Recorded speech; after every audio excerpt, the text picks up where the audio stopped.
கிறிஸ்து இயேசுவுக்குள் அன்பாய் அழைக்கப்பட்ட அன்புக்குரிய சகோதர சகோதரிகளே, நம்முடைய பிதாவாகிய தேவனுடைய ஒரு மகா பெரிய கிருபையினாலே தொடர்ந்து நாம் உயிரோடு இருக்கும் இந்த ஞாயிறு காலை ஆராதனையிலே தேவனுடைய திருவசனங்களை நாம் தியானிக்கவும் நமக்கு ஒரு நல்ல கிருபை செய்திருக்கிறார். பிதாவாகிய தேவனுக்கு நம்முடைய அன்பு இரட்சகர் மூலம் நாம் துதிகளையும் ஸ்தோத்திரங்களையும் எடுத்துக்கொள்வோம். அன்புக்குரிய சகோதர சகோதரர்களே, இன்றைய தினத்திற்குரிய ஒரு தியானமாக நம்ம பார்க்க போகிற ஒரு பாடத்தினுடைய தலைப்பு புது சிருஷ்டியின் பாவங்கள் என்கிற ஒரு தலைப்பில் சிறிது நேரம் சிந்திக்கலாம். இந்த தலைப்பு இப்போ அவசியமாக கட்டாயமாக அவசியம். ஏன்னா நம்மெல்லாம் ஞானஸ்தானம் எடுத்து ஒரு புது சிருஷ்டி என்கிற ஒரு நிலைமைக்குள்ளே அதை மெயின்டைன் பண்ணி அதனுடைய உச்சக்கட்டத்திற்கு போகும்போது இந்த மாம்ச தேகம் விழுந்து ஆவிக்குரிய தேகத்தில் கிறிஸ்துவோடு போகக்கூடிய ஒரு மகா பெரிய உன்னத நிலைக்கு தேவன் ஒரு சில தேவனுடைய பிள்ளைகளை புது சிருஷ்டிகளாக அழைத்திருக்கும் பொழுது இந்த புது சிருஷ்டிக்குள்ளேயும் சில பாவங்கள் இருக்கா அப்படின்னு ஒரு கேள்வி கேட்கும்போது நம்ம என்ன சொல்லலாம், இந்த புது சிருஷ்டி அதாவது ஞானஸ்தானம் எடுத்த உடனே அது முழு கிறிஸ்துவாக மாறுவதில்லை. அது நாளுக்கு நாள் உள்ளான மனுஷன் வளருதுன்னு படிச்சிருக்கோம் இல்லையா, நாளுக்கு நாள் உள்ளான மனுஷன் வளருதுன்னு படிச்சிருக்கோம் இல்லையா. அந்த மாதிரி நம்ம புது சிருஷ்டி நம்முடைய நிலைமையை நம்ம தக்க வைக்க நம்ம பிரயத்தனப்படும் பொழுது அநேக விதத்தில் நாம் தவறுவதற்கு வாய்ப்பு இருக்குது. அதில் கவனிச்சின்னா பாவங்கள் அப்படின்னு சொல்லும்போதே நமக்கு நிறைய சப்ஜெக்டில் பார்த்துட்டோம் பாவங்களை குறித்து. அதில் விசேஷமாக அப்போஸ்தலனாகிய பவுல் கலாத்தியர் நிருபத்தில் அங்கே எழுதும் பொழுது மாம்சத்தின் கிரியைகள் ஒரு 17 விஷயம் எழுதிட்டு வருவார் இல்லையா. விபச்சாரம், வேசித்தனம், அசுத்தம், காம விகாரம், விக்கிரகாராதனை, பில்லிசூனியம், பகைகள், வைராக்கியங்கள், கோபங்கள், சண்டைகள், பிரிவினைகள், மார்க்க பேதங்கள், அப்புறம் பொறாமைகள், கொலைகள், வெறிகள், களியாட்டுக்கள் முதலியவைகளே, இப்படிப்பட்டவைகளை செய்கிறவர்கள் தேவனுடைய ராஜ்யத்தை சுதந்திரிப்பதில்லை என்று முன்னே நான் சொன்னது போல இப்பொழுதும் நான் உங்களுக்கு சொல்லுகிறேன். ஸோ இப்போது இந்த வசனங்கள் முழுவதுமே யாருக்கு தான் அப்படிங்கிறது கவனிக்கணும் இல்லையா. நம்முடைய மூத்த சகோதரர்கள்லாம் அநேக பாடங்கள் எழுதும்போது ஒட்டுமொத்த பைபிளே இப்போ சுவிசேஷ யுகத்தில் இப்போ யாருக்காக இந்த பைபிள் எழுதப்பட்டிருக்கு அப்படின்னா விசேஷமாக திருச்சபை, புது சிருஷ்டி. ஏன்னா அவங்க அந்த புது சிருஷ்டியை மாறணும், அதுக்கு தான் இந்த பைபிள். மற்றவங்களுக்கு இல்லையா, இல்லை. அப்போ மற்றவங்களுக்கு இது எப்போ, அது கண்ணுக்கு தெரிகிற ராஜ்யம் வரும் பொழுது ஒட்டுமொத்த உலக ஜனங்களுக்கும் இந்த வேதத்தினுடைய சாரம்சங்கள் வெளிப்படுத்தப்படும். அப்போ அவர்கள் அவர்களும் ஒரு புது சிருஷ்டியாக மாறுவதற்குரிய சூழ்நிலைக்குள்ளே வருவாங்க. ஆனால் இன்றைக்கி நாம் ரொம்ப அதிகமாக ஃபோக்கஸ் பண்ணுறதே ஒரு புது சிருஷ்டியினுடைய அந்த காரியத்தை குறித்து பார்க்கும் பொழுது புது சிருஷ்டிக்கு பாவம் செய்யுமா அப்படின்னு சொல்லும்போது இப்போ நம்ம பார்க்க போகிற சப்ஜெக்டில் கட்டாயம் செய்யுங்கிறது தான் அதனுடைய ஒரு விடையாக இருக்குது. இந்த பாடத்தை எழுதுனது நம்முடைய மூத்த சகோதரர் பெஞ்சமின் பார்டன். அவர் எழுதின சப்ஜெக்டினுடைய தலைப்பு மன்னிக்க முடியாத பாவங்கள் அப்படின்னு தான் அவர் எழுதியிருக்கார், அன்பார்டனபிள் சின்ஸ். இப்போ நம்ம அதை கொஞ்சம் மாடிஃபை பண்ணி புது சிருஷ்டியின் பாவங்கள் அப்படின்னு வச்சுருக்கோம், அவ்வளோதான். மற்றபடி சப்ஜெக்ட் ஒன்று தான். அப்போது பாவம் அப்படிங்கிற விஷயத்தை நம்ம தொடக்கத்திலேருந்தே பிரச்சனையே அது தானே இல்லையா. கீழ்ப்படியாமல் போகிறது தான் பாவம், அதுதான் மேஜர் கான்செப்ட். அதுதான் பாவம் என்றால் என்ன, தேவன் சொன்னதுக்கு கீழ்ப்படியல, அது ரொம்ப முக்கியமான. அப்போ அது பாவம் ஆயிடுச்சு, பாவத்தின் நிமித்தம் மரணம் அப்படின்னு வந்துடுச்சு. அப்போது சில பாவங்கள் மன்னிக்கப்படுது, சில பாவங்கள் மன்னிக்கப்படுறதில்லை. ஆனால் பிதாவாகிய தேவன் தம்முடைய அனாதி தீர்மானத்தில் திட்டத்தில் அவர் இரக்கமுள்ளவராக இருக்கிறதுனால அவர் எல்லாருடைய பாவத்தையும் மன்னிக்கிறதுக்கு அவர் தயாராக இருக்கார். அதுக்கு நம்முடைய ஆண்டவர் இயேசு கிறிஸ்துவை முன்னிலையை நிறுத்தி அவருடைய பெரிய ஒரு நீதியை கொண்டு கண்ணுக்கு கண் பல்லுக்கு பல் என்கிற நீதியை கொண்டு அந்த நீதியில் யாருமே நிலைச்சு நிற்காத போது தன்னுடைய குமாரனை கொண்டு அந்த நீதியை நிறைவேற்றுறார். அப்போ அந்த நீதி அவர் நிறைவேற்றும் போது ஒருவேளை இந்த உலக ஜனங்கள் எல்லாம் உயிர் தெழுந்து வந்தாங்கன்னா அந்த நீதியை நிறைவேற்றினதுனால தான் இப்போ நமக்கு உயிர்த்தெழுதல் வந்திருக்குன்னு சொல்லி அவர்கள் நம்புவாங்க. ஏன் நமக்கு உயிர்த்தெழுதல் கடவுள் கொடுக்கணும், நம்ம தான் கீழ்ப்படியாமல் போயிட்டோமே அப்படின்னு நினைக்கும்போது அதனுடைய ஆழம் என்னன்னு சொல்லும் பொழுது, அதுதான் தேவன் உலக ஜனங்கள் மேலே, விசேஷமாக ஆதாம் சந்ததி மேலே வைத்த ஒரு அன்பு. அப்போ அந்த அன்பை எப்படி அவர் காட்டுவதற்கு ரெடியாக இருக்காருன்னு சொல்லி கவனிக்கும் பொழுது 2 ஆப்ஷன் தான். ஒரு தகப்பனுக்கு 2 பிள்ளைகள், அதில் இளைய மகனை ரொம்ப நேசிக்கிறார். இது கிறிஸ்து சொன்ன ஓமையில் ஒரு உதாரணம். மூத்த மகனை 2 பேரையும் நேசிக்கிறாரு. ஆனால் மூத்த மகன் தான் சொல்கிறபடி கேட்குறான், இளைய மகன் சொல்கிறபடி கேட்குறதுலையும் வச்சுங்களேன். ஒரு அன்பான தகப்பன் 2 பேரையும் தான் நேசிப்பார். அதே சமயத்தில் அந்த இளைய மகன் அதிகமாக அவன் குறும்பு செய்கிறான் இல்லையா, அப்போ குறும்பு செய்யும்போது அவனை அதிகமாக நேசிக்கிறதுனால அவனையும் தான் மன்னிக்கிறதுக்கு ரெடியாக இருக்கார்.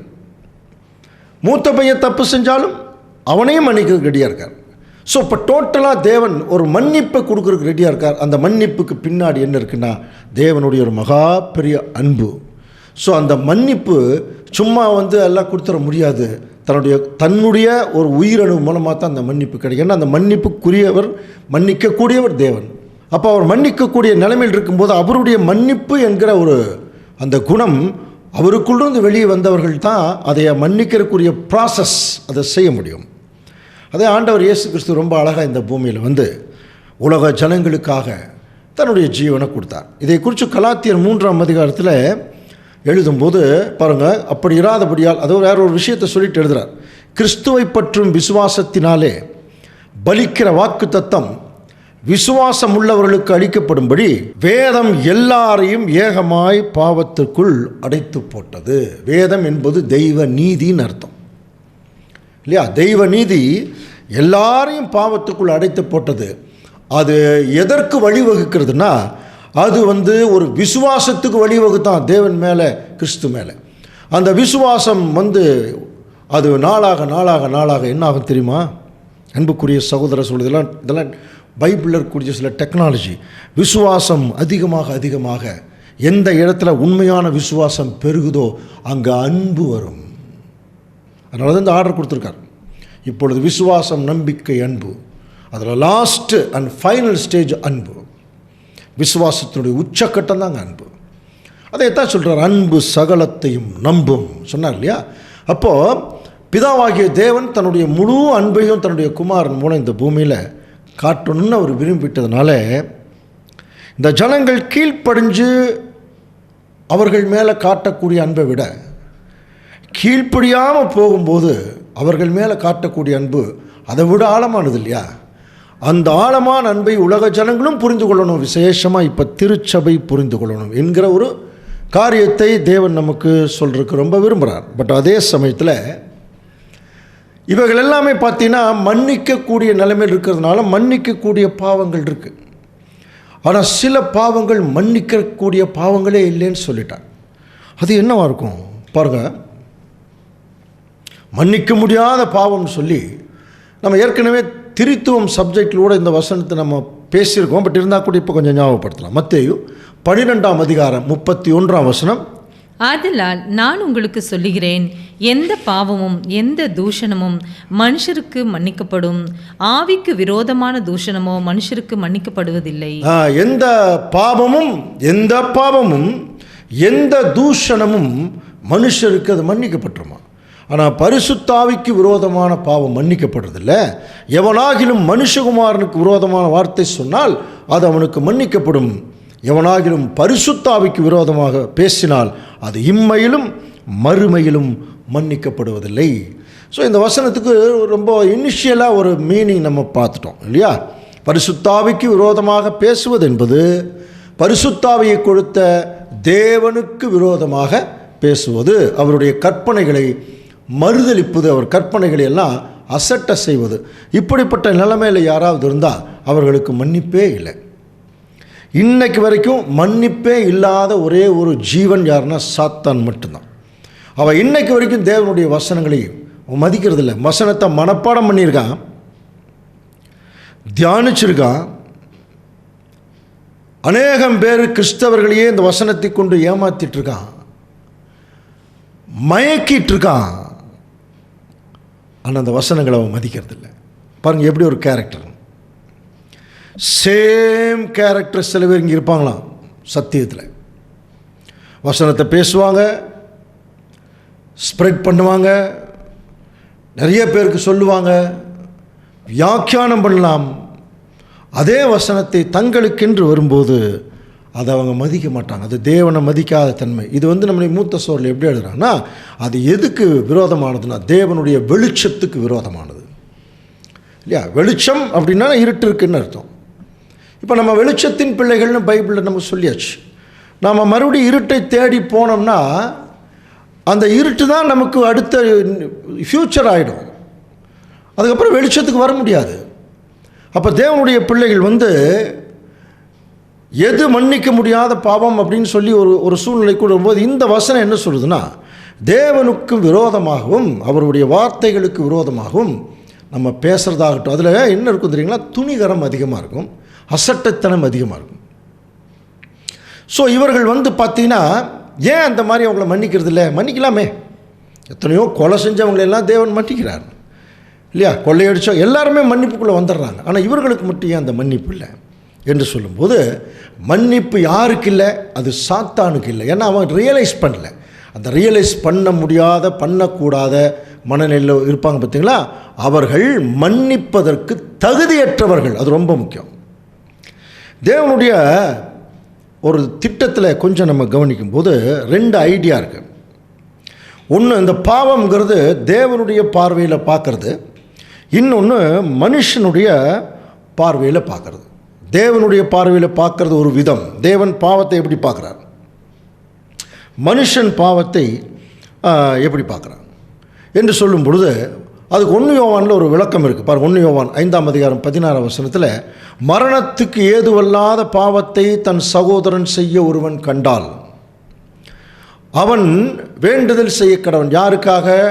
அந்த மரணத்துக்கு ஏதுவல்லாத பாவத்தை ஒருத்தர் செய்கிறான் இல்லையா, அவனுக்காக வேண்டுதல் செய்யணும். அவனை மாட்டி விடக்கூடாது, அவனை ஜட்ஜ்மெண்ட் கொடுக்கக்கூடாது, அவனுக்காக வேண்டுதல் செய்யணும். அப்பொழுது அவனுக்கு ஜீவனை கொடுப்பார். யாருக்கென்றால் மரணத்துக்கு ஏதுவல்லாத பாவத்தை செய்தவர்களுக்கே. சரி, மரணத்துக்கு ஏதுவான பாவமும் உண்டு, அதை குறித்து வேண்டுதல் செய்ய நான் சொல்லேன் அப்படின்ட்டார். இன்னைக்கு வரைக்கும் பெரிய கன்ஃபியூஷன் நம்முடைய சத்தியத்தில் இருக்கிற சகோதரர்களுக்கு. எது மரணத்துக்கு ஏதுவான பாவம், எது மரணத்துக்கு ஏதுவல்லாத பாவம் அப்படிங்கிற ஒரு பெரிய கன்ஃபியூஸ் இருக்குது. அது ஒரு உச்சக்கட்டத்துக்கு ஒரு ஊழியக்காரன் தேவனுடைய மொத்த வசனங்களில் ஒரு 50% கிரகித்து கொள்ளக்கூடிய நிலைமைக்குள்ளே வரும்போது மட்டும்தான் இந்த மரணத்துக்கு ஏதுவல்லாத பாவத்தினுடைய ஆழம் என்னங்கிறது தெரியும். இப்போ எல்லாரும் பாவம் செய்யக்கூடிய நிலைமையில் தான் இருக்காங்க. சில பாவங்கள் வெளியே தெரியும், சில தெரியாது. சிலது மாம்சத்தில், சிலது ஆவியில், சிலது மேட்டிமையில், சிலது தங்களுடைய இச்சைகளில், எப்படியோ இருக்கும். ஆனால் இதில் 2 வகை சொல்கிறார். மரணத்துக்கு ஏதுவல்லாத பாவம். இப்போ நம்ம பார்த்துருக்கிறது மன்னிக்க முடியாத பாவம் அப்படிங்கிற ஒரு விஷயத்துக்குள்ளே நாம் பார்க்குறோம். பட் எதாக இருந்தாலும் அல்டிமேட்டாக ஒரு விஷயம் சொல்லிட்டார் பாருங்கள். 1 யோவான் 5:17 அநீதி எல்லாம் பாவம்தான் என்றாலும் மரணத்துக்கு ஏதுவல்லாத பாவமும் உண்டு. அவர் டோட்டலாக யோவான் என்ன சொல்கிறாருன்னா, அநீதி எல்லாமே பாவம் தாங்கிறார். அப்போ நம்ம பிரித்து பார்க்கலாமே, நீதி அநீதி. நீதின்னா என்ன? சட்டம், கீழ்ப்படுகிறது.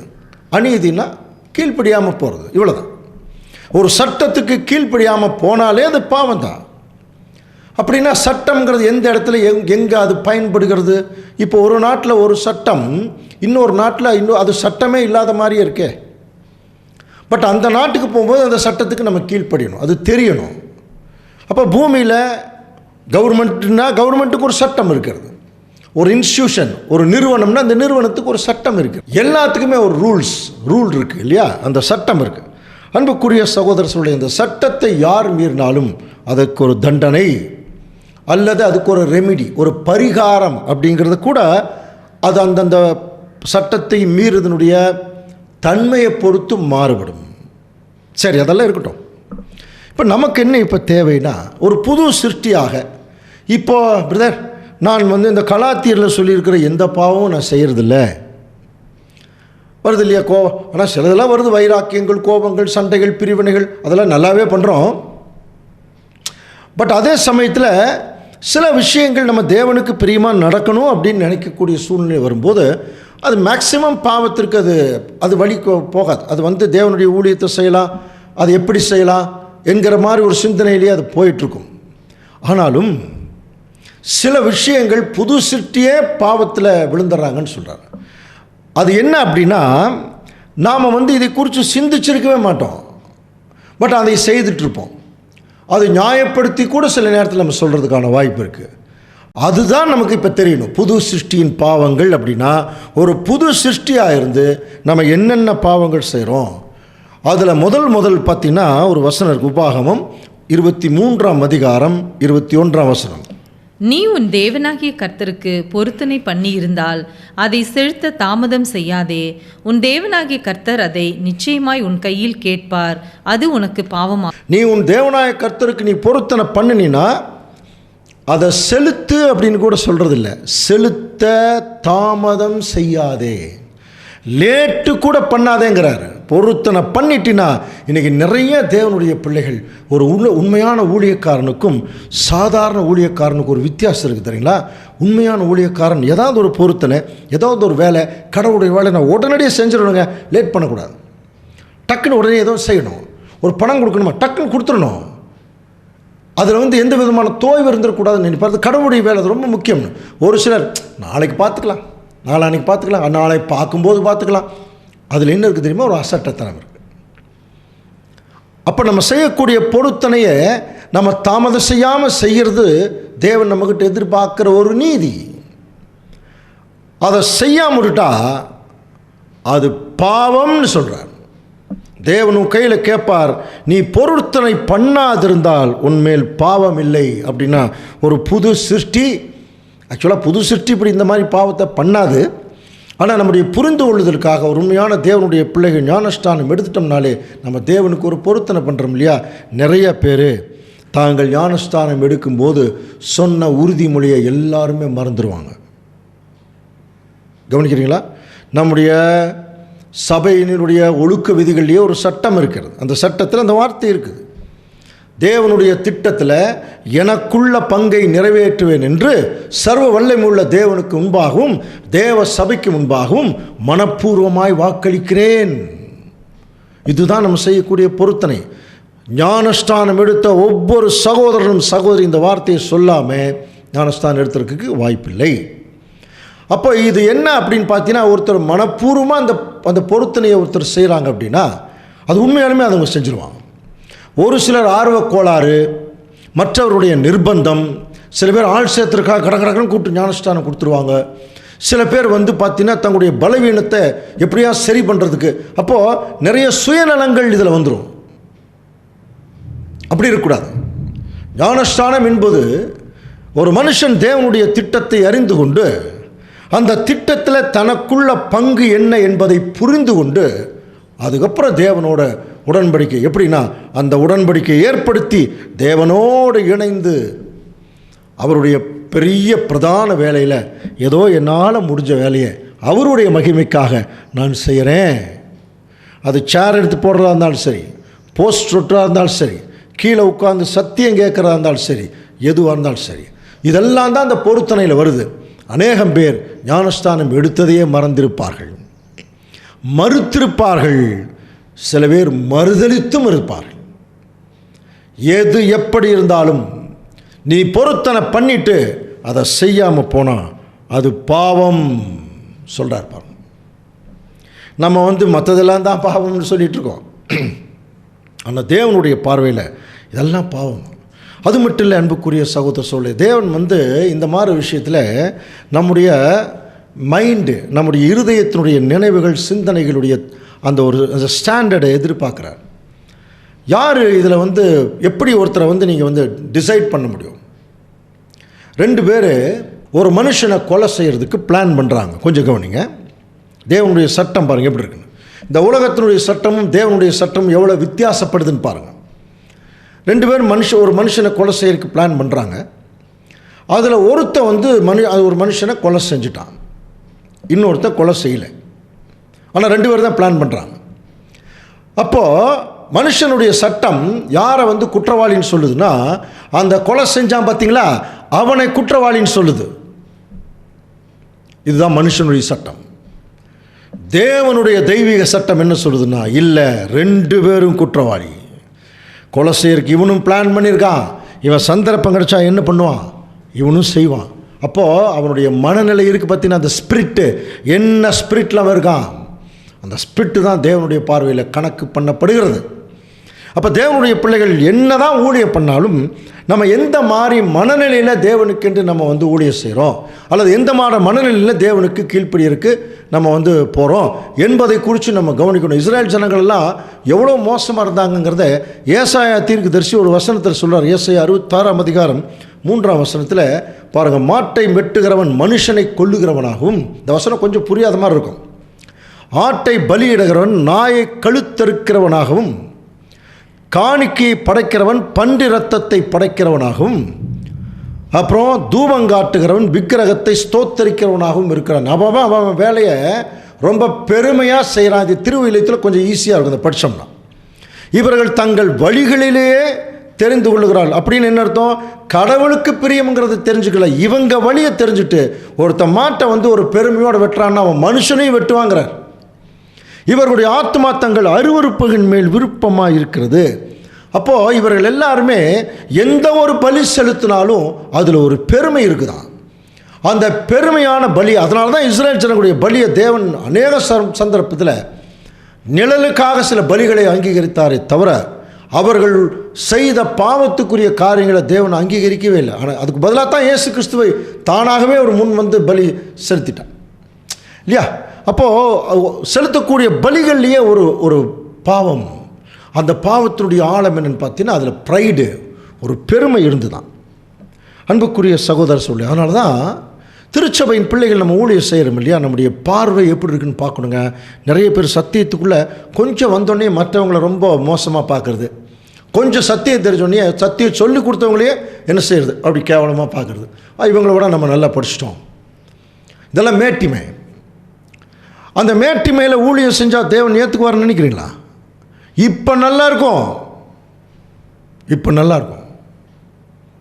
அதோடைய ரிசல்ட் எப்படி தெரியுமா இருக்கும்? தான் பைபிளில் வசனம் படிக்கிறோம்.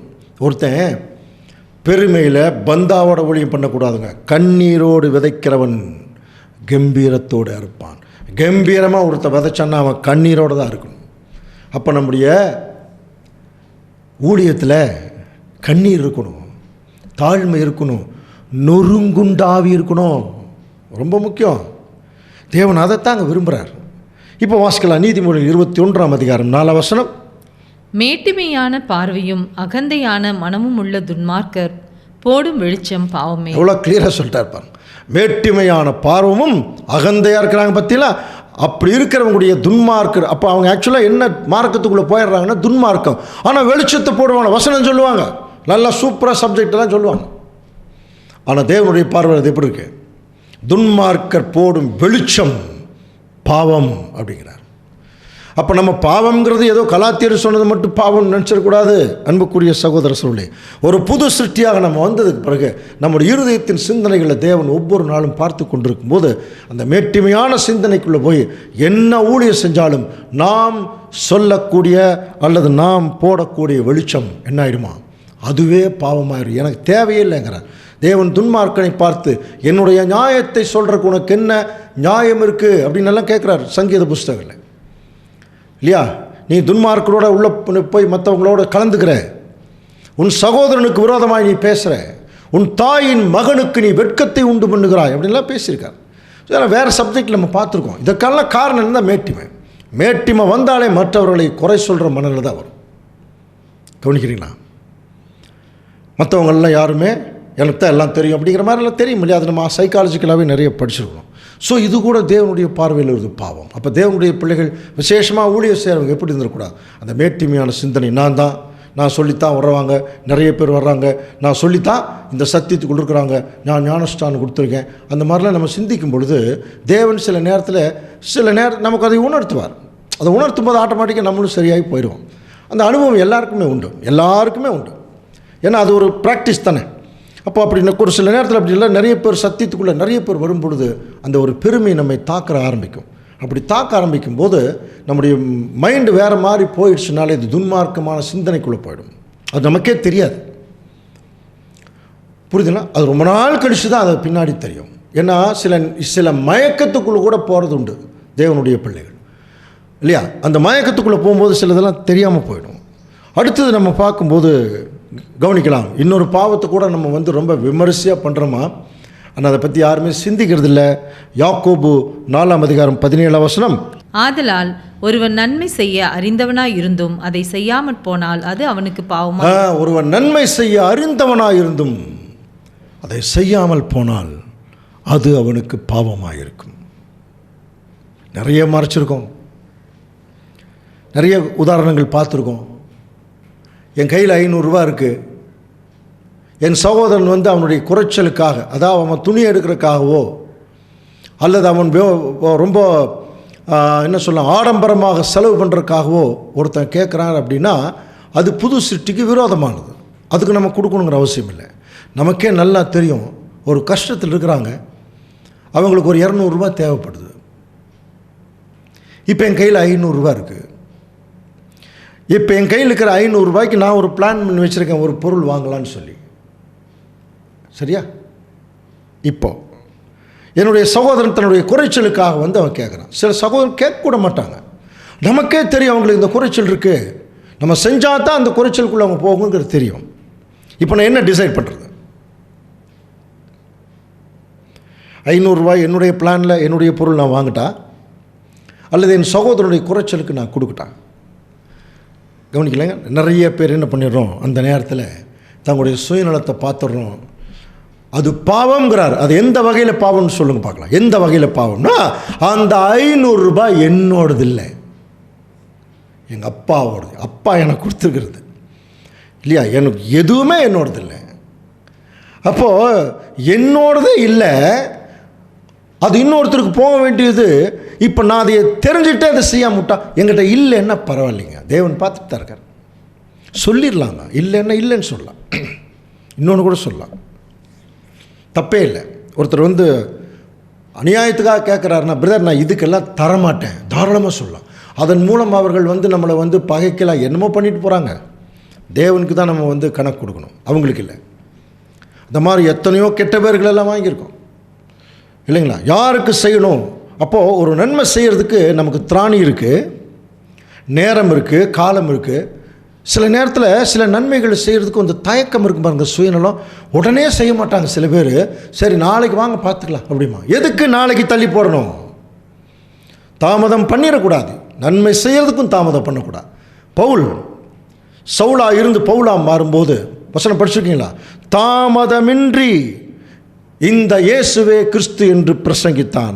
அவருக்கு அந்த விஷயம் தெரிஞ்சது. கவனிக்கலாம். இனிமேல் நான் இதுதான் தெரிஞ்சிட்டேன், இதற்காக என்னுடைய முழு பிரயத்தனம் நான் கொடுக்குறேங்கிறத பவுல் உணர்ந்துட்டான், தாமதமின்றி. அப்போ தேவனுடைய பிள்ளைகள் ஒருத்தருக்கு நன்மை செய்கிறதுக்கு நமக்கு வாய்ப்பு இல்லை, காசு இல்லை, சந்தர்ப்பம் இல்லை, நேரம் இல்லைன்னா பரவாயில்ல, அது தேவன் பார்த்துக்குவார். எல்லாமே இருந்தும் அதை செய்யாமல் போயிட்டோம்னா, இதில் ஆச்சரியம் என்ன தெரியுங்களா? நம்ம இந்த பெயர் சபையில் இருந்தபோது நிறைய கொடுப்பாங்க. ஆனால் சத்தியத்துக்குள்ளே இங்கே காணிக்கை கிடையாது, கான்ட்ரிபியூஷனல் கிடையாது. அது கூட யாரும் விரும்பினா கொடுத்தா போதும், ஏதோ வாடகை கொடுக்குறக்கு, இப்படியெல்லாம் வரும்பொழுது அப்படியே என்ன ஆயிடுறோம், சில நேரத்தில் கஞ்சர்கள் ஆயிடுறோமா சில பேர். இங்கே தாங்க நிறைய செய்யணும், இங்கே தான் தேவனுடைய ஊழியத்திற்காகவும் தேவனுடைய பிள்ளைகளுடைய கஷ்டத்துக்கும் நிறைய செய்யணும். அதெல்லாம் வெளியே போகும்போது அதான் சொல்கிறது உண்டு பாருங்கள். எங்களுக்கெல்லாம் செய்ய வேண்டாம், நாங்கள்லாம் நல்லா சம்பாதிக்கணும், கவர்மெண்ட் சம்பளம் வாங்குகிறோம், இல்லாதவங்க எத்தனையோ பேர் இருக்காங்க, அவங்களுக்கு கொடுங்க. பவுல் அதான் சொன்னார், எனக்கு செய்ய வேண்டாம், எனக்கு வேண்டியவர்களுக்காகவும் நான் என்ன செய்கிறோம், நான் இரவும் பகலும் வேலை செஞ்சு சாப்பிட்றேன், அவங்களுக்கு சேர்த்து நான் செய்கிறேன். அந்த ஜெருசலேமில் இருக்கிற சகோதரர்கள் ஏழைகள் அவங்களுக்கு கொடுத்து அனுப்புங்க சொன்னாங்க இல்லையா? அப்போது இந்த மாதிரி சில நன்மைகள் எல்லாம் தேவனுடைய பிள்ளைகள் செய்கிறதுக்கு வாய்ப்பு கிடைச்சும் நம்ம செய்யாமல் போனால் அதுதான் பாவங்கிறார். அப்போது இந்த பாவங்கள் பாருங்கள் ஆதாமிலிருந்து எப்படி டெவலப் ஆயிடுச்சு அப்படின்னு சொல்லும்போது, ஆனால் தேவ திட்டம் கொஞ்சம் கவனிங்க. தேவனுடைய திட்டத்தில் ஏதாவது குளறுபடி இருக்கான்னா எந்த குளறுபடி இருக்காது.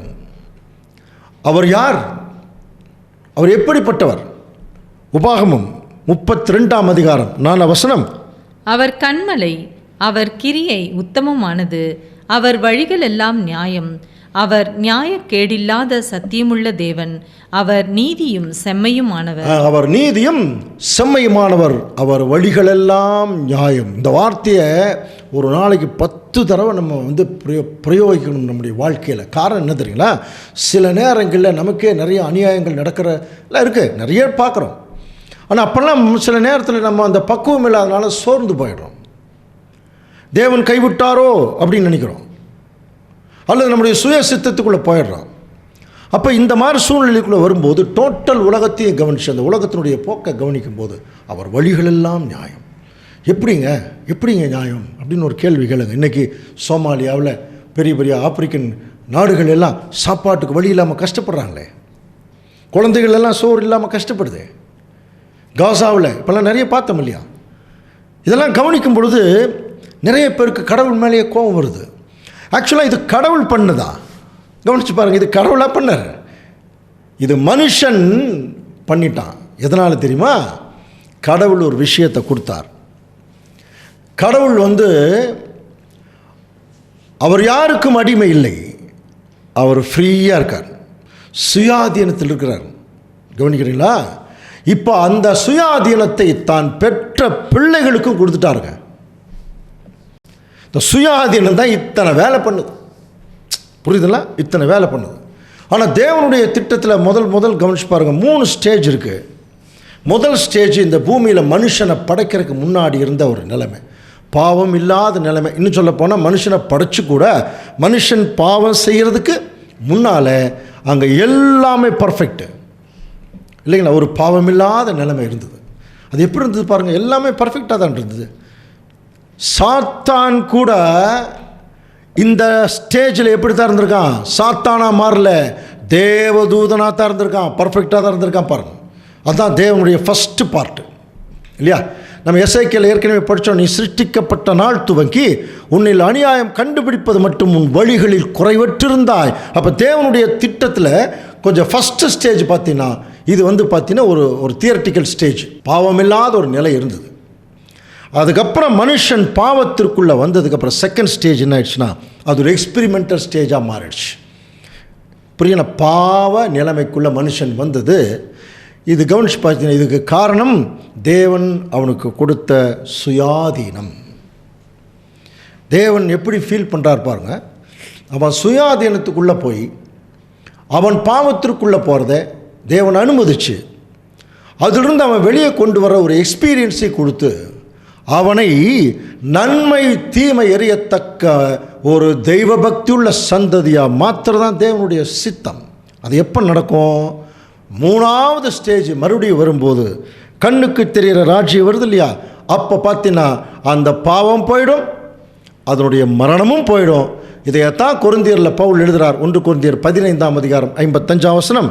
மரணமே உன் கூர் எங்கே, பாதாளமே உன் ஜெயம் எங்கே. இது அவருடைய ராஜ்யத்தில் எல்லா ஜனங்களும் உயிர் தெழுப்பி அங்கே காரியங்கள் நடக்கும் பொழுது மரணமே உன் கூர் எங்கே, பாதாளமே உன் ஜெயம் எங்கே. அப்போ மரணமும் பாதாளமும் அக்கினி கடலில் தள்ளப்பட்டனன்னு படிச்சிருக்கோம். அதாவது எல்லாமே பண்ணிடுவேன்ட்டார். அப்போ இந்த 3 ஸ்டேஜில் தேவனுடைய அனந்த ஞானம் எங்கே அதிகமாக வேலை செய்யுது என்று சொல்லி கவனிக்கும் போது 2வது ஸ்டேஜ் எக்ஸ்பிரிமெண்டல் ஸ்டேஜ். அதில் தான் ஒட்டுமொத்த உலக ஜனங்களும் வந்துடுறாங்க. அவர்களுக்கு ஒரு அனுபவம், இன்னும் சொல்லப்போனால் அவர்களுக்கு ஒரு ஞானம். ஏன் தெரியுமா? தேவன் மகா பெரிய ஞானியாக இருக்கிறார், அவருடைய பிள்ளைகளும் ஞானியாகணும்னு விரும்புகிறார். தேவன் மகா பெரிய அன்புள்ளவராக இருக்கிறார், அவருடைய பிள்ளைகளும் அன்புள்ளவர்களாக வேணும்னு விரும்புகிறார். ஆனால் என்ன, அப்படி அன்புள்ளவர்களாகணும்னா அவங்களுக்குள்ள சில எக்ஸ்பீரியன்ஸ் வேணும். ஏன் அப்படின்னா அவர்கள் மனுஷர்கள், தேவனுக்கு அந்த எக்ஸ்பீரியன்ஸ் வேண்டியதில்லை. அவர் இந்த பூமியில் இருக்கிற வலிகளுக்கும் இந்த பூமியில் இருக்கிற நேச்சருக்கும் அப்பாற்பட்டவர். புரியுதுங்களா? அவருக்கு இந்த மாம்சம், அது இருதயம், லங்ஸு, அது எல்லாம் எதுவுமே இல்லை, அது அவருக்கு அப்பாற்பட்டவர். அப்போ இந்த மாம்சத்தில் இருக்கிறவங்களுக்கு தான் சில மாம்ச வலிகள் தெரியும். அப்போ மாம்ச வலிகள் தான் இப்போ நம்ம என்ன செய்யணும், சில வலிகள்னால் என்னென்னு தெரிஞ்சுக்கணும். ஒருத்தருக்கு வலினா என்ன எப்படி கண்டுபிடிப்பீங்க? ஒரு சின்ன குழந்தைக்கு அதை ஏதாவது ஒன்று அது போய் கை வச்சா வலிக்கும் அப்படின்னு ஒரு வார்த்தை நம்ம சொல்கிறோம். கவனிங்க, அதை கவனிக்கிறதே இல்லை. டக்குன்னு போய் நெருப்பில் கை வச்சிருது, அப்படியே கை எடுத்துட்டு அழுகுது. நான் அப்போவே சொன்னேன்ல வலிக்கும்னு. அதுதான் அந்த வலிக்குங்கிற வார்த்தை தொட்ட உடனே அந்த குழந்தைக்கு புரிஞ்சிடுச்சு. அதனால் அதுக்கப்புறம் நெருப்பு பக்கம் போகுமா? போகாது. இப்போ நம்ம ஒரு கேள்வி கேட்கலாம். நெருப்பு அப்போது தேவன் வந்து இப்படி ஒரு எக்ஸ்பீரியன்ஸ் கொடுத்து தான் மனுஷனை ஒரு ஞானம் உள்ளவனை மாற்றணுமா? ஆமாங்க, அது தேவனுடைய நியதி. நெருப்பு அப்படின்னு ஒன்று இருக்குது தேவனுடைய திட்டத்தில். வெளிச்சம் அப்படின்னு ஒன்று இருந்துச்சுன்னா கட்டாயமாக இருட்டை வச்சு தான் வெளிச்சத்தை சொல்ல முடியும். அப்போ தேவனுடைய திட்டத்தில் நன்மையும் இருக்குது, தீமையும் இருக்குது, இருட்டு இருக்குது, வெளிச்சம் இருக்குது. இது ரெண்டை பற்றின நாலேஜும் தேவனுடைய பிள்ளைகளுக்கு நமக்கு தெரியணும். அதனால தான் இவ்வளவு தூரம் இந்த உலகம் என்ன ஆகிட்டுருக்கு, அது போயிட்டு கொண்டிருக்கும் பொழுது ஒரு புது சிருஷ்டியாக தேவனுடைய பிள்ளைகள் இப்படிப்பட்ட 2-3 வசனங்கள் படித்தோம் இல்லையா? இதெல்லாம் நம்ம வந்து சத்தியத்துக்குள் இருக்கும்போதே சில தவறுகள், இது வந்து ஆக்சுவலாக பார்த்தீங்கன்னா இது பாவம் மாதிரியே நமக்கு தெரியல, ஆனால் பைபிள் அப்படி தான் சொல்லுது. இதெல்லாமே பாவம் தான். ஒரு எக்ஸ்ட்ரீமுக்கு மேலே போகும்போது தேவன் வந்து இதையும் நம்ம செய்துட்ருக்கும்போது கவனிச்சு பாருங்க. அப்போ இதுவும் பாவத்தில் தான், அநீதியெல்லாம் பாவம் தான் சொன்னதுக்கப்புறம் அப்போ நம்ம ஒரு பாவி எப்படி தேவனை வந்து அவருடைய அனுகிரகத்தை வாங்க முடியும், அவரை அண்டிக் கொள்ள முடியும்? அந்த ஒரு காரணத்தினால தான் தேவன் புது சிருஷ்டியின் மேலே வைத்த அன்பின் நிமித்தம் இப்போ என்ன பண்ணிட்டார்னா தன்னுடைய குமாரனை கொண்டு கவர் பண்ணுறார். இதை தான் 2 கொரிந்தியரில் படிக்கிறோம். ஒரு புது சிருஷ்டியை பற்றி சொல்லும் பொழுது 2 கொரிந்தியர் 5:17 வாசிக்கலாம். இப்படி இருக்க ஒருவன் கிறிஸ்துவுக்குள் இருந்தால் புது சிருஷ்டியாய் இருக்கிறான், பழையவைகள் ஒழிந்து போயின, எல்லாம் புதிதாயின. அப்போது இந்த ஸ்மூத்த சவர் என்ன ஒரு அருமையான ஒரு கான்செப்ட் கொடுக்குறாரு அப்படின்னா, இன்னைக்கு வரைக்கும் நம்முடைய பாவங்களை ஆண்டவர் இயேசு கிறிஸ்து அவர் மேலே போட்டு மூடி இருக்காராம். மறைச்சிருக்கிறதுனால தான் இன்னைக்கு வரைக்கும் தேவன் நம்ம என்ன செய்கிறார், அவர் மன்னிக்கிறவராகவும் நம்மை பார்க்கிறவராகவும் நமக்கு எல்லா வகையான காரியங்களை செய்கிறவராகவும் இருக்கிறார். இதுக்கு ஒரு அருமையான உதாரணம் சொல்கிறார். அமெரிக்காவை பேஸ் பண்ணி அங்கே அடிக்கடி பனி புயல் அடிக்குமா அமெரிக்காவில், இந்த நார்த் சைட்லலாம். அதில் பார்த்தீங்கன்னா வீட்டுக்கு வெளியெல்லாம் நிறைய குப்பைகள் எல்லாம் இருக்கும், செடி கொடிகள் எல்லாம் இருக்கும், தேவையில்லாத செடி கொடிகள் குப்பைகள் எல்லாம் இருக்குமா. இப்போ திடீர்னு ஒரு பனி புயல் அடிச்சுன்னா அந்த பனிகள் வந்து மேலே அப்படியே மூடிடும், அந்த குப்பைகளுக்கு மேலே பனி மூடிடும். கவனிங்க, இப்போ நார்மலாக அதை பார்க்குறவங்களுக்கு என்ன தெரியும், பனி தான் தெரியும், உள்ளே இருக்கிற குப்பை தெரியாது. அந்த மாதிரி தான் இப்போ அந்த பனி மாதிரி இயேசு கிறிஸ்து வந்து நம்மளை என்ன பண்ணியிருக்காரா, கவர் பண்ணியிருக்கார். நமக்குள்ளே நிறைய பாவங்கள் இருக்குது, நாமளே பாவம் இல்லையா, அதை மூடி வச்சுருக்காராம்.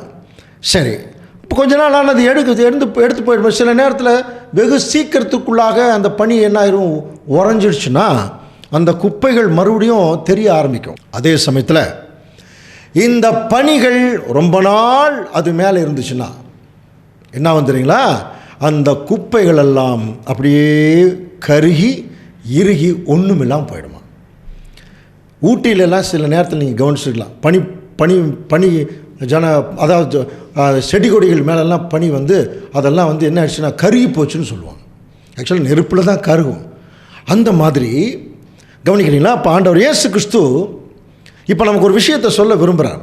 நம்மெல்லாம் குப்பை மாதிரியா, சேற்றிலிருந்து எடுத்து நல்லா படிச்சிருக்கோம் இல்லையா. அப்போ இதுக்கு மேலே இயேசு கிறிஸ்து எதை போட்டு மூடியிருக்காருன்னா ஒரு பனி போட்டு மூடியிருக்கார். இது ரொம்ப நாளாக நம்ம மேலே இருந்துச்சுன்னா நமக்குள் இருக்கிற அந்த அழுக்குகள் குப்பைகள் எல்லாம் போயிடுமா. எதை போட்டு மூடியிருக்கார்? உபாகமம் 32ஆம் அதிகாரம் 2ஆம் வசனம். மழையானது இளம் பயிரின் மேல் பொழிவது போல என் உபதேசம் பொழியும், பனித்துளிகள் புல்லின் மேல் இறங்குவது போல என் வசனம். தேவனுடைய வசனங்கள். கிறிஸ்து ஒருவன் கிறிஸ்துவுக்குள் இருந்தால்ங்கிறத பற்றி நம்ம ஞானஸ்தானத்துக்கு எல்லாம் படிச்சிருக்கிறோம். இயேசு கிறிஸ்துவுக்குள்ளே வந்துட்டோம். இயேசு கிறிஸ்துவுக்குள்ளே வந்துட்டோங்கிறது என்ன அர்த்தம்? நம்மளை சுற்றிலும் இந்த பனி படர்ந்திருக்கிறது. மழையானது இளம் பயிரின் மேல் பொழிவது போல என் உபதேசம் பொழியும், பனித்துளிகள் புல்லின் மேல் இறங்குவது போல என் வசனம் இறங்கும். அப்போ தேவனுடைய வசனங்கள் நமக்கு மேலே படர்ந்திருக்கும் போது, ரொம்ப நாள் இது படர்ந்துருச்சுன்னா இவைகள் எல்லாமே நம்மளை விட்டு போயிடும். ஸோ அப்போ நம்ம எதுக்கு நீங்கள் ஆகிடுவோம் அப்படின்னா, அந்த சில துணிகரமான பாவத்துக்கு நம்ம நீங்கள் ஆகிடுவோம். ஏன்னா வசனம் பனி படர்ந்திருக்கும் போது அந்த புற்கள், அதில் இருக்கக்கூடிய அந்த குப்பைகள் எல்லாம் அதனுடைய வாசனைகள் கூட வெளியே வராது. புரியுதுங்களா? அதனுடைய தாக்கம் வெளியே வராது. அப்போ சில துணிகரமான பாவத்தை விட்டு நம்ம வெளியே வந்துடுவோம். ஆனால் என்னன்னு பார்த்தீங்கன்னா, இங்கேயே நம்ம இதில் பார்த்தீங்கன்னா எந்த பாவத்துக்கு தண்டனை கொடுக்குறாங்க? இப்போ பாருங்கள், ஒரு திருடன் இருக்கான், திருடனுக்கு மரண தண்டனை கொடுத்துட்றாங்களா? இல்லையே. ஒரு திருடனை திருடுறான், அவனுக்கும் ஏதோ ஜெயிலில் கொஞ்ச நாள் போடுவாங்க, அவ்வளோதான். பெருசாக மரண தண்டனைலாம் கொடுக்க மாட்டான். அப்போ மரண தண்டனை கொடுக்குறதுக்குன்னு ஒரு எக்ஸ்ட்ரீம் இருக்கு இல்லையா? அதே தான் வேதத்துலேயும் என்ன இருக்குன்னா, மார்க் 3:29 வாசிக்கலாம். ஒருவன் பரிசுத்த ஆவிக்கு விரோதமான தூஷணம் சொல்வானாகில் அவன் என்றென்றைக்கும் மன்னிப்படையாமல் நித்திய ஆக்கினிக்குள்ளாய் இருப்பான். இது ரொம்ப முக்கியமாக சொல்கிறார். ஒருவன் பரிசுத்தாவிக்கு விரோதமாக தூஷணம் சொல்கிறது, இப்போ கூட அது இன்னும் சரியாக புரியலைங்க. அதாவது தேவனுக்கு விரோதமாக பேசுறது அப்படின்னா, இப்போ நம்ம துணிகரமாக தேவனுக்கு விரோதமாகலாம் பேசுறது இல்லை, நமக்கு தெரியும், சத்தியம் தெரிஞ்சவங்களுக்கு. ஆனால் சில பேர் அப்படி தான் இருக்கிறாங்கன்னு சொல்கிறார். அப்போ தேவனுக்கு விரோதமாக பேசுறதுங்கிறது என்ன? தேவனுடைய நியமங்கள், அவருடைய தர்ம நியாயங்கள், அதில் உள்ள பூந்து தான் அதில் ஒரு பெரிய ஒரு புத்திசாலி மாதிரி நம்ம பேசிட்டோம்னால இது சாத்தானுடைய கேரக்டர், அது மாறிடும். ஸோ அப்போ இதுக்கு ஒரு வார்த்தை நம்முடைய மூத்த சகோதரர் பயன்படுத்துகிறார், த ஸ்பிரிட் ஆஃப் ஹோலினஸ் அப்படிங்கிறார். அது எப்படி சொல்லலாம்? ஸ்பிரிட் ஆஃப் ஹோலினஸ், ஹோலி பரிசுத்தம் இல்லையா? ஸ்பிரிட்டுங்கிறது ஆவி, அதான் பரிசுத்த ஆவி. அது இங்கிலீஷில் பரிசுத்த ஆவிக்கு ஹோலி ஸ்பிரிட்னு சொல்கிறோம். ஆனால் அதை அப்படி திருப்பி சொல்கிறாங்க, த ஸ்பிரிட் ஆஃப் ஹோலினஸ்னால் பரிசுத்தத்தினுடைய எண்ணங்கள் நமக்குள் இருக்கணும். பரிசுத்தமான எண்ணங்கள் நமக்குள்ளே இருந்தால் மட்டும்தான் அந்த ஸ்பிரிட் ஆஃப் ஹோலினஸ் நமக்குள்ளே வருமா. இது இஸ்ரேல் ஜனங்களுக்கு தான் முதல்ல அவர் சொன்னார், நீ என்னுடைய பரிசுத்த ஜாதி, you are my Holi nation சொன்னார். பரிசுத்த ஜாதின்னு என்னைக்கு இஸ்ரேல் ஜனங்களை தேவன் கூப்பிட்டாரோ அப்போவே அவர்களுக்கு கொடுத்த கற்பனைகளும் பரிசுத்தமாக இருந்தது. அவங்க சாப்பிட்றது கூட பரிசுத்தமாக இருக்கணும்னு சொன்னார். அவங்களுடைய நியமங்கள், பலிகள் கூட எப்படி இருக்கணும்? பரிசுத்தமாக இருக்கணும்னு சொன்னார். அவங்க எதையுமே மைண்ட் பண்ணல. அதனால் புது சிருஷ்டிக்கு வரக்கூடிய ஒரு சில தண்டனைகளை ஒரு நிழலாக இஸ்ரேல் ஜனங்களுக்கு சொல்கிறார். அதில் கண்டுபிடிக்கலாம் பாருங்கள். அதுக்கு முன்னால் இந்த ஸ்பிரிட் ஆஃப் ஹோலினஸ்ங்கிறது என்னங்கிறது புரிஞ்சுக்கிறதுக்கு ஒரு சின்ன உதாரணம் அந்த மூத்த சகோதரர் கொடுக்குறார். அதாவது ஒரு துணிக்கடை இருக்குது, அந்த துணிக்கடையினுடைய ஓனர் ஒருத்தர் இருக்கார். அவர் தான் அந்த துணிக்கடையை வச்சுட்டு விற்றுட்டுருக்கார். அந்த துணிக்கடையை ஒரு பொருள், ஒரு துணி வாங்குறதுக்கு ஒருத்தர் வராரு. கவனிங்க, அவர் வந்துட்டு ஒரு துணி எடுத்துகிட்டு கேட்குறாரு, இந்த துணி முழுவதும் கம்பளியிலால் ஆனதா அப்படின்னு கேட்குறாரு. கவனிங்க, இவர் ஆமாம் அப்படின்னு சொல்கிறார். ஆனால் அது முழுவதும் கம்பளியினால் ஆகலை, 50% காட்டன் பருத்தினால் ஆணுச்சு, பருத்தியில் நெஞ்சிருக்காங்க, 50% கம்பளியில் நெஞ்சிருக்காங்க. கவனிங்க, ஆனால் அந்த விஷயம் இவருக்கு தெரியல. அந்த விஷயம் இப்போ இந்த ஓனருக்கு தெரியல. இப்போ நீங்கள் சொல்லுங்கள், இப்போ அவர் பொய் சொன்னாரா இல்லையா? இப்போ பாருங்கள், அந்த துணி 50% கம்பளியில் இருக்குது, 50% பருத்தியில் இருக்குது. ஆனால் ஆக்சுவலாக அப்போ அதில் இருக்குன்னு இவருக்கு தெரியல. ஆனால் இவர் என்ன பண்ணிட்டார், கேட்டோன்னே அந்த கிளையண்ட் கேட்கும்போது ஆமாங்க முழுவதும் கம்பளியில் தான் இருக்குது அப்படின்னு சொல்லிட்டார். இப்போ கேள்வி, இவர் பொய் சொன்னாரா இல்லையா? அவ்வளோதான். இல்லையா? பொய் சொல்லியா? அவர் சொன்னது பொய் தாங்க, அது சின்னு தாங்கிறார். ஆனால் அது மன்னிக்கக்கூடிய பாவம். ஏன் அப்படின்னா அவருக்கு அது தெரியல. சரி, அடுத்த சூழ்நிலை. இதே ஓனர், இவருக்கு நல்லா தெரியும் முழுசும் கம்பளியில் ஆகலை அப்படின்னு நல்லா தெரியும். அதே இன்னொரு கிளையண்ட் கேட்குறாரு, இது முழுசும் கம்பளியில் ஆச்சான்னு கேட்கும்போது ஆமான்னு சொல்கிறார். ஆனால் ஆக்சுவலாக அது பாதி பருத்திலையும் பாதி கம்பளியிலையும் தான் ஆயிருக்கு. அப்போ அதை தெரிஞ்சே ஆமான்னு சொல்கிறார் இல்லையா? அந்த இடத்துல தான் த ஸ்பிரிட் ஆஃப் ஹோலினஸ் போயிடுச்சான். அது மன்னிக்க முடியாத பாவம்ங்கிறார். ஏன்னா நீ என்ன பண்ணியிருக்க, உனக்கு தெரிஞ்சே உன்னுடைய சுயநலத்திற்காக, பணத்திற்காக, ஏதோ ஒரு ஆதாயத்துக்காக நீ என்ன பண்ணுற, ஒரு உண்மையை நீ என்ன செய்கிற, மறைக்கிற. புரியுதுல? ஒரு நீதியை நீ மறைக்கிற. அந்த மாதிரி யார் இந்த பூமியில் தேவனுடைய திட்டத்துக்கும் நியமத்துக்கும் விரோதமாக இருக்கிறார்களோ அவர்களுடைய வாயிலிருந்து வரக்கூடிய வார்த்தைகளானாலும் சரி, அவங்களுடைய செயல்பாடுகளானாலும் அது மன்னிக்கப்படுறதுக்கான வாய்ப்பு இல்லை. அது தெய்வ நீதிக்கு உட்பட்டது என்பதனால, தேவ அன்புக்குட்பட்டது எல்லாமே மன்னிக்கிறது தான். புரியுதுங்களா? அதில் தேவ நீதி என்ன சொல்லுதுன்னா, எதற்கு மன்னிப்பு இருக்குது. அதனால தான் ரெண்டாக பிரித்தார். மன்னிக்கக்கூடிய பாவம், மன்னிக்க முடியாத பாவம். இது இன்னும் கொஞ்சம் எக்ஸ்ட்ரீமாக போய் மரணத்துக்கு ஏதுவான பாவம், மரணத்துக்கு ஏதுவல்லாத பாவம். இப்போ நம்ம இந்த எக்ஸ்ட்ரீமுக்கு போனால் போதும் பாருங்க. அப்போ இந்த ஒரு துணிக்கடையில் ஒருத்தர் தெரிஞ்சே அந்த வரக்கூடிய கிளையண்ட்டுக்கு அவன் வந்து என்ன சொல்கிறான், பொய் சொல்கிறான். ஆனால் அவனுக்கு தெரியுது இது பாதி தான் பருத்தி, பாதி தான் கம்பளின்னு. அவன் கேட்கும்போது இல்லை முழுசு கம்பளின்னு சொல்லும்போது, நாளைக்கு அதை அவன் போய் எங்கேயாவது ஒரு டெஸ்ட் பண்ணிட்டான்னு வச்சுங்களேன். டெஸ்ட் பண்ணதுக்கப்புறம் அந்த கிளையண்ட் வந்து இந்த முதலாளி எப்படி பார்ப்பான், இவன் எவ்வளோ பெரிய ஃப்ராடு, இவங்கிட்ட போகவே கூடாது அப்படி நினைப்பான் இல்லையா? அந்த மாதிரி தான் அன்புக்குரிய சகோதர சகோதரர்களே, இன்றைக்கு நாம் பேசக்கூடிய வார்த்தைகளும் சரி, செய்யக்கூடிய செயல்பாடுகள், ஒருவேளை நம்ம வந்து சத்தியத்துக்குள்ளே கொஞ்சம் கொஞ்சமாக சில எக்ஸ்பீரியன்ஸில் தவறுகள் நடந்திருக்கலாம். அதை தேவன் பார்த்துட்டு தான் இருக்கார். ஆனால் ஒரு குறிப்பிட்ட அளவுக்கு மேலே வரும் பொழுது நம்முடைய பேச்சுக்கள் செயல்பாடுகள்னால இவங்கிட்ட போகவே கூடாதுன்னு ஒரு முடிவு பண்ணக்கூடிய அளவுக்கு நம்முடைய செயல்பாடுகள் ஆகிடக்கூடாது. ஒருவேளை அவங்களுக்கு தெரியாமல் இருக்கலாம், பட் நம்ம மனசறிஞ்சு அந்த காரியங்களை நம்ம செய்யாமல் இருக்கிறது ரொம்ப ரொம்ப நல்லது. ஸோ அப்படி ஒரு வேளை நம்ம வந்து செய்கிறோம் அப்படிங்கிற போது அதற்கு என்ன ஒரு விளைவுகள்ங்கிறத ஏசாயா 1:10 வாசிக்கலாம். சோதோமின் அதிபதிகளே, கர்த்தருடைய வார்த்தையை கேளுங்கள். கொமாராவின் ஜனங்களே, நமது தேவனுடைய வேதத்துக்கு செவி கொடுங்கள். இப்போ பாருங்க, சோதோம் கொமாராவை பற்றி எங்கே சொல்கிறார் பாருங்க. இதுலேயே நம்ம ஏற்கனவே படித்தோம். சோதோம் கொமாரா பாபிலோனை போல, அது பாபிலோன் சோதோம் கொமாராவை போல அழிஞ்சு போயிடும்னு ஏசாயாவில் எழுதியிருக்கார். ஏதோ ஒரு விஷயத்துக்கு சொல்கிறார், சோதோம் அதிபதிகளே, கொமாராவின் ஜனமே. சோதோம் கொமாரா பட்டணத்து ஜனங்கள் என்ன தவறு செஞ்சாங்கன்னு நமக்கு யூதா நிருபத்தில் இருக்குது. புரியுங்களா? அந்நிய மாம்சத்தை தொடர்ந்து பிடித்தார்கள். ரொம்ப என்ன சொல்லலாம், தேவன் எதிர்பார்க்காத ஒரு தவறான ஒரு விஷயத்தை அங்கே செய்தார்கள். மிருகங்களோட அவர்கள் வந்து இருந்துட்டு தான் இல்லையா? அதெல்லாம் நம்ம படிச்சிருக்கிறோம். இது இப்போ சொல்லும்போது, உங்கள் பலிகளின் திரள் எனக்கு என்னத்துக்கு என்று கர்த்தர் சொல்லுகிறார். ஆட்டுக்கடாக்களின் தகன பலிகளும் கொழுத்த மிருகங்களின் இனமும் எனக்கு அரோசிகரமாக இருக்கிறது. காளைகள் ஆட்டுக்குட்டிகள் கடாக்குடைய ரத்தத்தின் மேல் எனக்கு பிரியமில்லைன்ட்டார். இப்படி தான் காளைகள் கேட்டார், ஆட்டுக்குட்டி கேட்டார். இப்போ நீங்கள் செலுத்துறது ரத்தத்தில் எனக்கு பிரியமில்லை. நீங்கள் என் சன்னதியில் வரும்போது என் பிரகாரங்களை இப்படி மிதிக்க வேண்டும் என்று உங்களிடத்தில் யார் கேட்டது அப்படின்னு இவங்க வந்து தேவன் விரும்புகிற மாதிரி செய்யலை. அதனால் என்ன சொல்கிறார் பாருங்க, அடுத்த வசனம் வாசிக்கலாம். இனி வீண் காணிக்கைகளை கொண்டு வர வேண்டாம். தூபம் காட்டுதல் எனக்கு அருவருப்பாய் இருக்கிறது. நீங்கள் அக்கிரமத்தோடே ஆசரிக்கிற மாத பிறப்பையும் ஓய்வு நாளையும் சபை கூட்டத்தையும் நான் இனி சகிக்க மாட்டேன். நீங்கள் அக்கிரமத்தோடு ஆசரிக்கிற மாத பிறப்பு ஓய்வு இதெல்லாம் நியாயப்பிரமாணத்தில் வருது இல்லையா?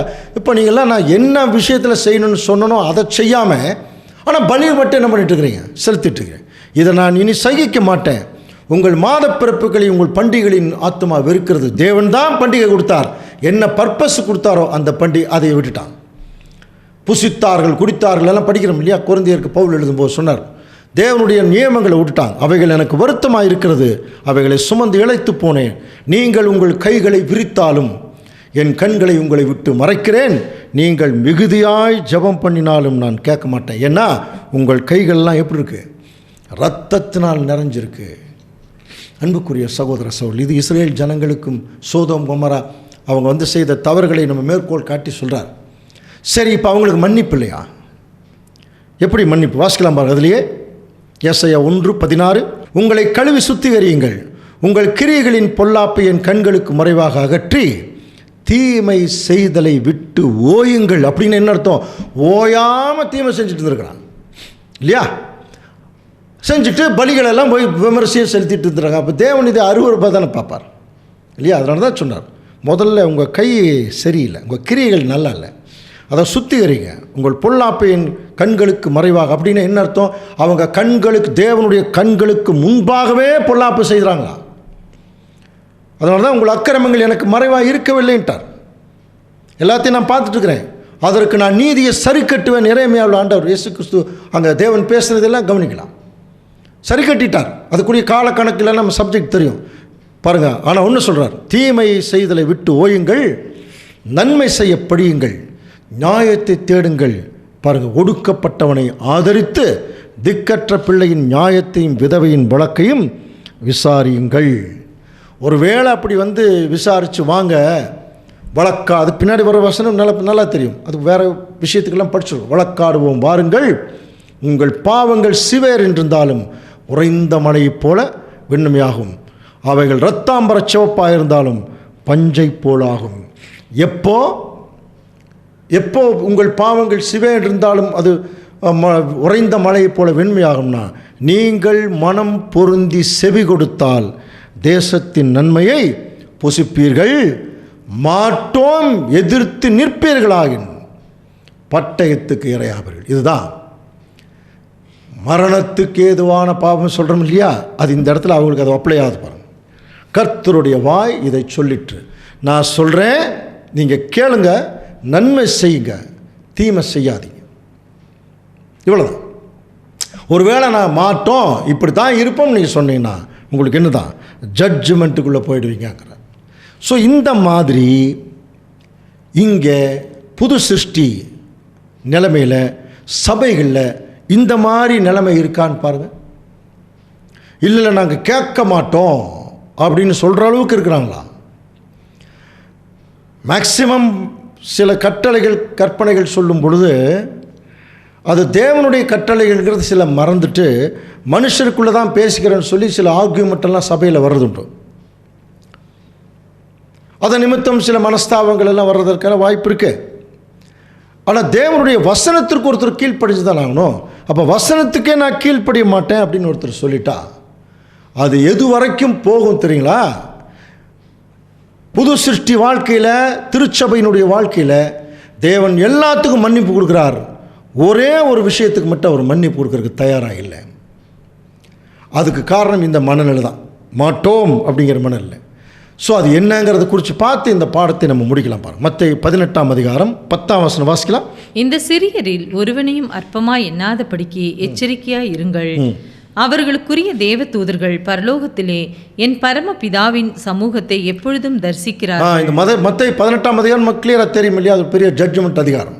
இந்த சிறியரில் ஒருவரையும் அற்பமாக எண்ணாதிருங்க. அந்த சிறியர் ஒருத்தர், அப்போது அவங்க யார்? அவங்க தேவனுடைய திருச்சபை. அந்த நிலைமைக்கு போகிறக்காக தேவனால் அழைக்கப்பட்டவர்கள். அப்படிப்பட்ட தேவனுடைய திருச்சபையின் பிள்ளைகளை சில பேர் என்ன பண்ணிடுவாங்கன்னா, பாருங்கள், அவர்களை அற்பமாக நினச்சிடாதீங்கிறாங்க. இது ஃபஸ்ட்டு செய்கிற தப்பு. நிறைய பேர் செய்கிற தப்பு அதுதான். எல்லாரையும் மேன்மையாக நினைக்கணும். சில பேர்த்து நான் தங்கள் மேன்மையானதுக்கப்புறம் மற்றவங்களை அற்பமாக நினைக்கிறாங்க. ஆனால் என்ன சொல்கிறார்? இவர்களுக்குரிய தேவதூதர்கள் பரமபிதாவை தரிசிக்கிறாங்க. அவங்க தேவன் பார்த்துட்டே இருக்காங்களா, இவங்களுக்கு என்ன செய்யணும்? அப்போ எந்த அளவுக்கு தேவனால் தெரிந்தெடுக்கப்பட்ட பிள்ளைகளுக்கு தேவன் அங்கே முக்கியத்துவம் கொடுக்குறார். இப்போ அடுத்த வசனம் மத்தேயு 18:10 படிச்சுமா? இப்போ 18:6 வாசிக்கலாம். என்னிடத்தில் விசுவாசமாய் இருக்கிற இந்த சிறியரில் ஒருவனுக்கு இடரல் உண்டாக்குகிறவன் எவனோ அவனுடைய கழுத்தில் எந்திரக்கல்லை கட்டி சமுத்திரத்தின் ஆழத்திலே அவனை அமிழ்த்துகிறது அவனுக்கு நலமாக. இதே சிறியரை பற்றி சொல்லும்போது, இந்த சிறியில் ஒருவனுக்கு யாராவது ஒருத்தர் இடரல் உண்டாக்கிட்டான், அவன் கழுத்தில் எந்திரக்கல்லை கட்டி சமுத்திரத்தில், அப்படின்னா எந்திரிச்சே வர முடியாதது. எந்திரிச்சே வர முடியாததுக்கு பேர் தாங்க ரெண்டாம் மரணம். ஒருத்தர் எந்திரக்கல்லை கல்லை கட்டி கடலில் போட்டால் வெளியே வர முடியாது. அப்போ தேவனுடைய பிள்ளைகள் மாம்சத்தில், மாம்ச இச்சைகளில், பலவீனத்தில், அப்புறம் பெருமையில், புது சிருஷ்டி நிலைமையிலே சில பாவங்கள் செய்யலாம். கவனிக்கிறீங்களா? அப்படிப்பட்ட பாவங்கள் செய்கிறதுக்கு, சில பாவங்களுக்கு தேவன் மன்னிப்பும் கொடுக்குறார். அதனுடைய நேச்சரை பொறுத்து, மனநிலையை பொறுத்து, அவர்கள் எந்த அளவுக்கு திருந்துறாங்கிற பொறுத்து. ஆனால் ஒரு சில திருந்தாதவர்கள் இருப்பாங்க இல்லையா, அவங்க என்றைக்குமே என்ன பண்ணுவாங்கன்னா, தாங்களும் கெட்டு மற்றவர்களையும் கெடுத்து, அதுதான் இடரல் உண்டாக்குறது. சில பேர் பேசுகிற பேச்சில் குடும்பத்தையே பிரிச்சிருவாங்க, குடும்பத்தையே கெடுத்துருவாங்க. எத்தனை குடும்பங்கள் அப்படி பிரிஞ்சிருக்கு தெரியுங்களா? எத்தனை கேடுக்கு உண்டாக்கிறாங்க. அப்போ இப்படிப்பட்ட ஜனங்கள் எல்லாம் தேவன் வந்து அவங்களுடைய செயல்பாடுகளை மன்னிக்கிறதே இல்லை. அவங்க செயல்பாடுகளை முன்னாடி வச்சு அவங்கள மன்னிக்கிறதுக்கு தயாராக இருந்த போதும் மாட்டோம்னு சொல்லி தொடர்ந்து இந்த வேலையை அவங்க செய்துட்டு இருந்தாங்கன்னா, அவர்களுக்கு கடைசியில் ஒரு பக்குவத்துக்கு வந்ததுக்கு பிறகும் இந்த காரியங்களை அவங்க செய்கிறாங்க அப்படின்னா, ஆட்டோமேட்டிக்காக எந்திரக்கல்லை கட்டி சமுத்திர அழுத்துற மாதிரி ஒரு சூழ்நிலை ஏற்படும். அதை நம்ம வாயில் நம்ம சொல்கிறதுக்கான வாய்ப்பு இல்லை. காரணம், நம்ம எல்லாருமே அந்த ஜட்ஜ்மெண்ட்டுக்குள்ளே நம்ம இருக்கிறோம். அப்படின்னா இந்த பூமியில் நம்ம எப்படி வாழணும்? ஒரு புது சிருஷ்டி எப்படி வாழணும்? எப்படி தெரியுங்களா? நான் யாருக்கு பயப்பட மாட்டேன் அப்படி இருக்கக்கூடாது. வசனம் பாருங்க, நீதிமொழிகள் 28ஆம் அதிகாரம் 14 வசனம். எப்பொழுதும் பயந்திருக்கிறவன் பாக்கியவான். பார்த்தீங்களா? தன் இருதயத்தை கடினப்படுத்துகிறவனோ தீங்கில் விழுவான். இதை ரிவர்ஸில் படிக்கணும். ஃபஸ்ட்டு, தன் இருதயத்தை கடினப்படுத்துகிறவனோ தீங்கிலே விழுவான். ஆனால் எப்பொழுதும் பயந்திருக்கிறவன், அது பயந்திருக்கிறவன் யாருக்கு? தேவனுக்கு, தேவனுடைய நியமங்களுக்கு, தேவனுடைய தர்ம நியாயங்களுக்கு ஒருத்தன் பயப்படணும். புரியுதுங்களா? ஒரு சபையை வழிநடத்தக்கூடிய ஒரு மூத்தவராக இருக்கும்போது 10 மணிக்கு ஆராதனை அப்படின்னா அந்த மூத்தவர் பயந்து நடுங்கணும். 10 மணிக்குள்ளே நம்ம போயிடணும், அங்கே தேவனுடைய பிரசனம் இருக்குது, அந்த பயம் இருக்கணும். அது இங்கிருந்து ஆரம்பிக்கணும். ஆராதனைக்கு போகிறதுலேருந்து, ஊழியத்தை செய்யறதுலேருந்து, சகோதர சகோதரரை பராமரிக்கிறதுலேருந்து எல்லாத்துலேயுமே அந்த பக்குவம், அந்த பயம் இருக்கணும். அந்த பயம் மட்டும் நம்மளை விட்டு போயிடுச்சுன்னா, அந்த பயம் யாரை விட்டு போச்சு தெரியுமா? தெய்வ பயம் சாத்தான்.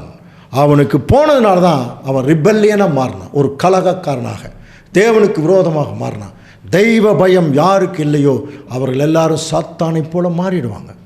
ஆனால் நம்ம என்ன செய்யணும்? எப்பொழுதும் பயந்துருக்கணும்.